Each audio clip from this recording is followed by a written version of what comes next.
হঠাৎ করে যে সংখ্যালঘু কিংবা হিন্দু নির্যাতনের যে গল্প রচনা করা হচ্ছে, এটা পেইড গল্প বাংলাদেশকে একটা সাম্প্রদায়িক রাষ্ট্র হিসেবে দেখানোর জন্য।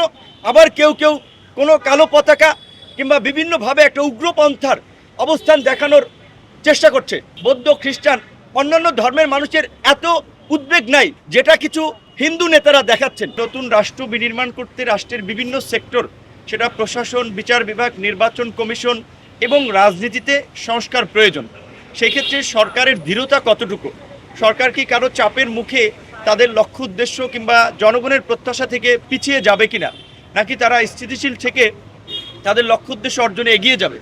যদি তাদের লক্ষ্য উদ্দেশ্যে তারা এগিয়ে যেতে চায়, তাহলে তাদের জনগণের সমর্থন লাগবে, রাজনৈতিক দলগুলোর সমর্থন লাগবে। রাষ্ট্র পরিচালনা একটা রাজনীতি। অরাজনৈতিক ব্যক্তিদের নিয়ে শুধুমাত্র সরকার গঠন করে এই রাষ্ট্র সংস্কারের জন্য যে একটা নির্দিষ্ট সময়, সেটা কেউ বলছেন 1 বছর, কেউ বলছেন 6 মাস, কেউ বলছেন 1.5 বছর, কেউ বলছেন 3 বছর। এখন সময়টা যাই হোক না কেন, মোটামুটি 1 বছর প্লাস একটা সময় কিন্তু লাগবে। এই সময়টা যদি সরকার স্থিতিশীলভাবে কাজ করতে চায়, তাহলে তাদের জন্য রাজনৈতিক সহযোগিতা অপরিহার্য।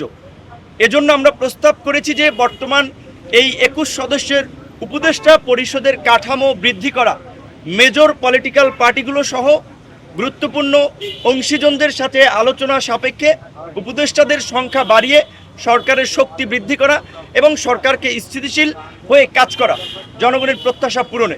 দ্বিতীয়ত, চলমান ইস্যুতে যে সমস্ত বিষয়ে বিতর্ক সৃষ্টি হয়েছে বিভিন্ন নিয়োগকে কেন্দ্র করে, এবং এই নিয়োগগুলোতে যাদের সংশ্লিষ্টতা এসেছে তার কারণে সরকারেরও ভাবমূর্তি ক্ষুণ্ণ হচ্ছে।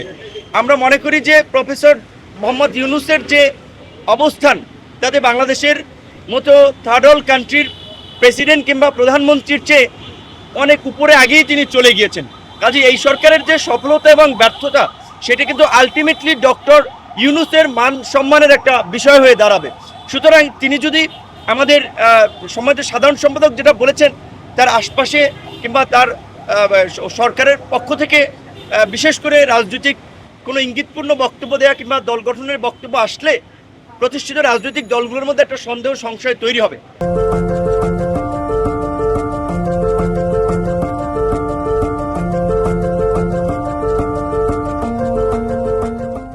এই ধরনের বক্তব্য যেন না আসে, এই বিষয়টি আমরা তার দৃষ্টিতে এনেছি। একই সাথে বাংলাদেশকেও অস্থিতিশীল করার জন্য দেশি বিদেশি যে নানান ধরনের তৎপরতা চলছে, সেটি নিরসনের জন্য একটা দক্ষ এবং জনবান্ধব প্রশাসন ব্যবস্থা নিশ্চিত করা, তার জন্য আপনার নিয়োগে স্বচ্ছতা আনা এবং আওয়ামী লীগকে যারা পুনর্বাসন করার জন্য এই যে কাজ করছে, সেটা সরকারের মধ্যে থেকেও অনেকের বিরুদ্ধে অভিযোগ আসছে, সেই বিষয়ে যেন তারা পদক্ষেপ নেয়। সামনে দুর্গাপূজাকে কেন্দ্র করে আপনারা ইতিমধ্যেই শুনেছেন অনেকের শঙ্কা যে এখানে বিদেশি ইন্ধন এবং দেশের মধ্যে পতিত স্বৈরাচারের দোসররা নানান ধরনের অঘটন ঘটাতে পারে। তাই সরকারের পক্ষ থেকে আমাদেরকে এই বিষয়ে সহযোগিতা করার জন্য, সজাগ থাকার জন্য বলা হয়েছে। আমরা পুরো দেশবাসীকে বলবো, এই দেশে বিগত 53 বছর ধরে হিন্দু, মুসলিম, বৌদ্ধ, খ্রিস্টান সবাই মিলেমিশে শান্তি সম্প্রীতির সাথে বাস করেছে।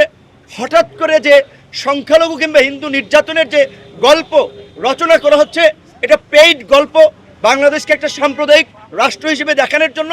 আবার কেউ কেউ কোনো কালো পতাকা কিংবা বিভিন্নভাবে একটা উগ্রপন্থার অবস্থান দেখানোর চেষ্টা করছে। এটা বাংলাদেশের জন্য একটা অতীব জরুরি একটা বিষয়। এই বিষয়গুলোতে সবাই যার যার জায়গা থেকে খেয়াল রাখবেন, এবং বিশেষ করে সংখ্যালঘুদের মধ্যে দেখেন বৌদ্ধ, খ্রিস্টান, অন্যান্য ধর্মের মানুষের এত উদ্বেগ নাই যেটা কিছু হিন্দু নেতারা দেখাচ্ছেন। অবশ্যই আমরা পরিষ্কারভাবেই বলতে চাই, হিন্দু কিংবা কোনো কমিউনিটির প্রতি কোনো ধরনের যদি অসহিষ্ণু আচরণ করা হয়, অন্যায় আচরণ করা হয়, তার আমরা নিন্দা জানাই, তার প্রতিবাদ জানাই। কিন্তু কতিপয় নেতারা যেভাবে ভারতের পৃষ্ঠপোষকতায় বাংলাদেশকে একটা সাম্প্রদায়িক রাষ্ট্র বানানোর জন্য নানান ধরনের কথা বলছে, গল্প রচনা করছে, সেটি আমাদের জন্য অত্যন্ত উদ্বেগের। এর পেছনে অন্য কোনো ঘটনা আছে কিনা সেটিও সরকারকে আমরা খতিয়ে দেখার আহ্বান জানিয়েছি। বিশেষ করে আগামী দুর্গাপূজা যেন নির্বিঘ্নে আমাদের হিন্দু সম্প্রদায় পালন করতে পারে, সেই বিষয়ে আমরা সবাই সহযোগিতা করব।